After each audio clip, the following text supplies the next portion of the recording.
I still can't quite believe it. We're back. Welcome to this very special little bonus episode. Now the lockdown is slowly starting to be relaxed, thoughts have been turning to how we're going to welcome you back to the railway. Welcome to Ropley, where we keep all of our locomotives. Currently, the shed has been opened up for 1 week, so we can start steam testing our engines and bringing them back into operational use. So far, we've done the Standard 4, the Ivet tank, and most importantly, Thomas. Cheltenham and 506 are currently out for their annual boiler exam, but hopefully they won't be out for too long. So before we go any further, let's see some footage of the yard back in action.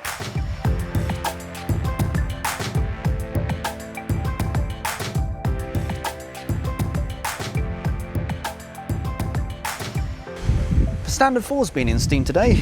It had a steam test earlier, also had the safety valves reset, and also joined in a little bit of shunting, so quite a busy day for the engine.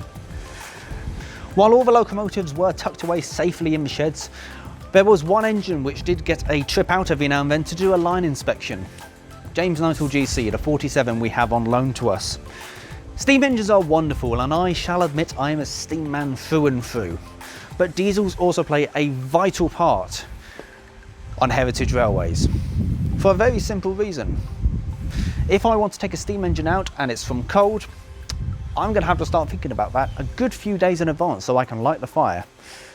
Diesel engines, a lot quicker.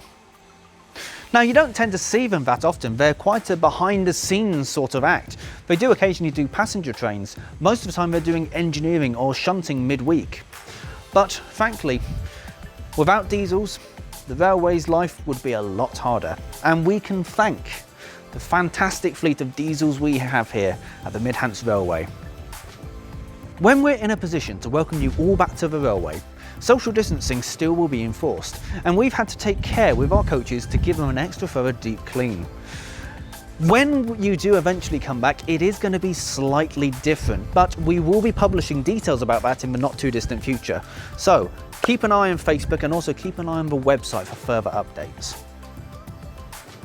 Well, it's wonderful to see the railway start to come back to life, but I do need to stress the railway is still closed to the public. Please do not come down to say hello to us just yet. We are working really hard to welcome you back as soon as possible, but we are going to be doing it safely.